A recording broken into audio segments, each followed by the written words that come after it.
पेरियार ललई सिंह यादव की सच्ची रामायण के बारे में संपूर्ण जानकारी। जय भीम दोस्तों, आज के इस वीडियो में हम ललई सिंह यादव, पेरियार तथा सच्ची रामायण पर हुए विवाद के बारे में विस्तृत जानकारी देने वाले हैं। तो पूरा मामला देखने के लिए वीडियो के अंत तक बने रहें। और यदि वीडियो पसंद आए तो इसे लाइक, सब्सक्राइब और शेयर करें। तो चलिए दोस्तों, वीडियो को शुरू करते हैं। ललई सिंह यादव का जन्म 01 सितंबर 1921 को और मृत्यु 07 फरवरी 1993 को हुई। वे एक सामाजिक कार्यकर्ता, एक्टिविस्ट थे जिन्होंने सामाजिक न्याय के लिए संघर्ष किया और सामाजिक न्याय के अपने लक्ष्य के लिए अनेक पुस्तकों की रचना, सच्ची रामायण का अनुवाद हिंदी में किया, जो अत्यंत विवादित रहीं। अपनी इस पुस्तक के लिए सुप्रीम कोर्ट तक की लड़ाई लड़ी। अंत में जीत ललई सिंह यादव को मिली, इसलिए उन्हें उत्तर भारत का पेरियार कहा जाता है। सामाजिक कुरीतियों को जड़ से उखाड़ फेंकने वाले नायक, दक्षिण भारत के समाज सुधार आंदोलन के पिता, अज्ञानता के नाशक, अंधविश्वास का चुरा बनाने वाले महानायक और हिंदू समाज में फैली रीति रिवाज के नाम पर सामाजिक बुराइयों का दमन करने वाले ईवी पेरियार रामास्वामी नायकर को सत सत नमन और विनम्र भावपूर्ण श्रद्धांजलि। 24 दिसंबर 1973 को उम्र लगभग 94 वर्ष की आयु में उनको महापरिनिर्वाण प्राप्त हुआ।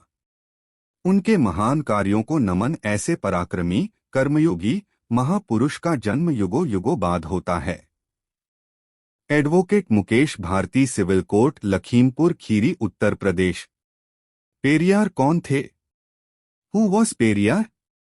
अंसवार इरोड वेंकट नायकर रामासामी, 17 सितंबर 1879 से 24 दिसंबर 1973, जिन्हें पेरियार तमिल में अर्थ सम्मानित व्यक्ति नाम से भी जाना जाता था। पेरियार साहेब वैज्ञानिक दृष्टिकोण के व्यक्ति थे और तर्कशील थे।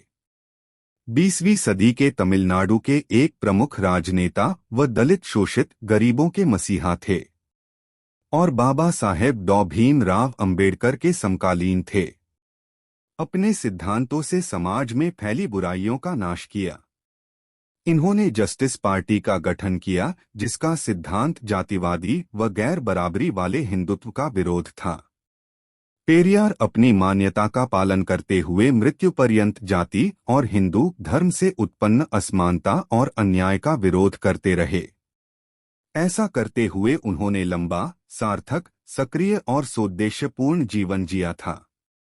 सन 1904 में पेरियार कुछ दिनों के लिए घर छोड़कर काशी घूमने गए। बड़ी कठिनाइयों के साथ भारत यात्रा करते हुए काशी पहुंचे थे। महीनों का समय लगा था काशी विश्वनाथ की यात्रा में। ब्राह्मणों ने उनका घोर अपमान किया। उन्हें इस बात का बहुत दुख हुआ और उन्होंने हिंदुत्व के विरोध की ठान ली। इसके लिए उन्होंने किसी और धर्म को नहीं स्वीकारा और वे हमेशा नास्तिक रहे।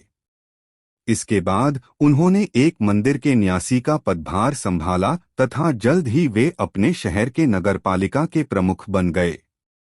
चक्रवर्ती राजगोपालाचारी के अनुरोध पर 1919 में उन्होंने कांग्रेस की सदस्यता ली। इसके कुछ दिनों के भीतर ही वे तमिलनाडु इकाई के प्रमुख भी बन गए। केरल के कांग्रेस नेताओं के निवेदन पर उन्होंने वाईकॉम आंदोलन का नेतृत्व भी स्वीकार किया, जो मंदिरों की ओर जाने वाली सड़कों पर दलितों के चलने की मनाही को हटाने के लिए संघर्षरत था। उनकी पत्नी तथा दोस्तों ने भी इस आंदोलन में उनका साथ दिया। नायकर पेरियार अपने समय के महानतम चिंतक और विचारकों में से एक थे। वे तर्कवादी के साथ साथ वैज्ञानिक दृष्टिकोण वाले व्यक्ति थे। मानवीय विवेक पर भरोसा करते थे। किसी भी किस्म की अंधश्रद्धा, कूपमंडूकता, जड़ता, अतार्किकता और विवेकहीनता उन्होंने अपने जीवन में स्वीकार नहीं किया। वर्चस्व, अन्याय, असमानता, पराधीनता और अज्ञानता के हर रूप को वे चुनौती दिया। उनकी विशिष्ट तर्क पद्धति, तेवर और अभिव्यक्ति शैली के चलते जून 1970 में यूनेस्को ने उन्हें आधुनिक युग का मसीहा, दक्षिण पूर्वी एशिया का सुकरात, समाज सुधारवादी आंदोलनों का पितामह तथा अज्ञानता, अंधविश्वास, रूढ़िवाद और निरर्थक रीति रिवाजों का कट्टर दुश्मन स्वीकार किया है। उन्हें वाल्तेयर की श्रेणी का दार्शनिक, चिंतक, लेखक और वक्ता माना जाता। सच्ची रामायण उनकी एक चर्चित कृति है। दक्षिण भारत के सुकरात, पेरियार साहेब रामायण को धार्मिक किताब नहीं मानते थे। उनका कहना था कि यह एक राजनीतिक पुस्तक है और कपोल कल्पित है, जिसे ब्राह्मणों ने दक्षिणवासी अनार्यों पर उत्तर के आर्यों की विजय और प्रभुत्व को जायज ठहराने के लिए लिखा गया है, और गैर बराबरी की नींव इस किताब के माध्यम भारत में डाली गई। इस किताब के माध्यम से लोगों में भ्रम फैलाया गया। ब्राह्मणों का गैर ब्राह्मणों पर और मूल निवासी महिलाओं व पुरुषों पर ब्राह्मण के वर्चस्व स्थापित करने का साधन मात्र है। पेरियार साहेब ने अपने मिशन को जिंदा रखने के लिए सच्ची रामायण की रचना की, जिससे आने वाली पीढ़ियां सबक ले सके।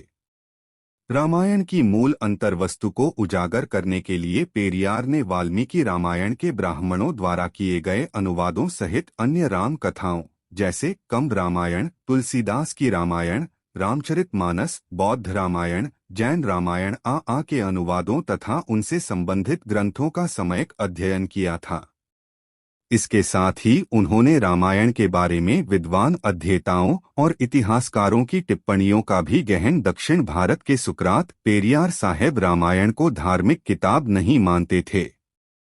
उनका कहना था कि यह एक राजनीतिक पुस्तक है और कपोल कल्पित है, जिसे ब्राह्मणों ने दक्षिणवासी अनार्यों पर उत्तर के आर्यों की विजय और प्रभुत्व को जायज ठहराने के लिए लिखा गया है, और गैर बराबरी की नींव इस किताब के माध्यम भारत में डाली गई। इस किताब के माध्यम से लोगों में भ्रम फैलाया गया।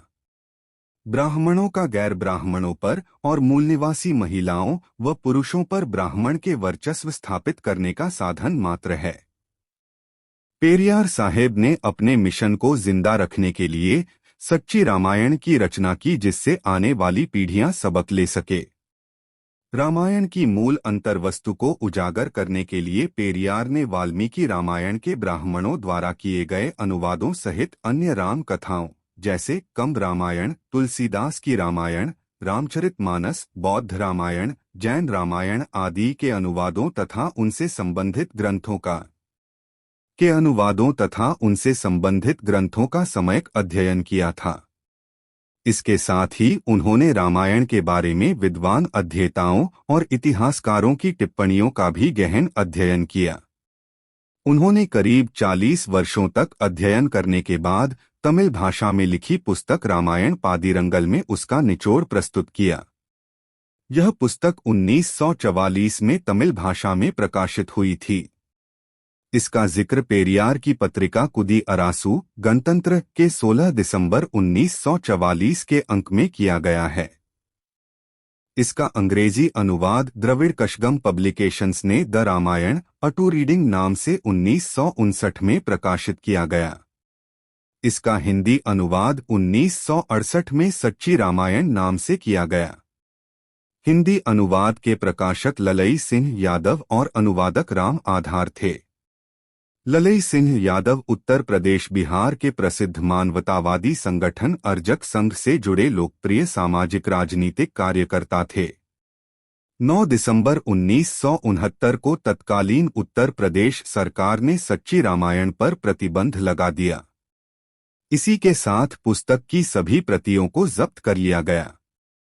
उत्तर भारत के पेरियार नाम से चर्चित हुए प्रकाशक ललई सिंह यादव ने जब्ती के आदेश को इलाहाबाद हाई कोर्ट में चुनौती दी। वे हाई कोर्ट में मुकदमा जीत गए। सरकार ने हाई कोर्ट के निर्णय के खिलाफ सुप्रीम कोर्ट में अपील की। सुप्रीम कोर्ट में इस ऐतिहासिक मामले की सुनवाई 3 जजों की खंडपीठ ने की। खंडपीठ के अध्यक्ष न्यायमूर्ति V.R. कृष्ण अय्यर तथा 2 अन्य न्यायमूर्ति P.N. भगवती और सैयद मुर्तजा अफजल अली थे। 16 सितंबर 1976 को सुप्रीम कोर्ट ने इस मामले पर सर्वसम्मति से फैसला देते हुए राज्य सरकार की अपील को खारिज कर दिया और अभिव्यक्ति की स्वतंत्रता के पक्ष में निर्णय सुनाया। सुप्रीम कोर्ट के आदेश के बाद ललई सिंह यादव ने हिंदी में सच्ची रामायण को प्रकाशित कर एक ऐतिहासिक कार्य को अंजाम दिया। अंत में कबीरदास के एक दोहे से इस वीडियो का समापन करते हैं। पोथी पढ़ी पढ़ी जग मुआ, पंडित भया न कोय, ढाई आखर प्रेम का, पढ़े सो पंडित होय। इसका अर्थ है, कबीर दास जी के दोहे से समझ में आता है कि संसार की बड़ी बड़ी पुस्तकें पढ़कर कितने ही लोग मृत्यु के द्वार तक पहुंच गए, मगर वे सभी विद्वान नहीं हो सके थे। वे कहते हैं कि इतन पढ़ने के बजाय अगर कोई प्रेम या प्रेम के ढाई अक्षर ही पढ़ ले, यानी कि प्रेम के वास्तविक रूप को पहचान ले, तो वह सच्चा ज्ञानी माना जाएगा। धन्यवाद।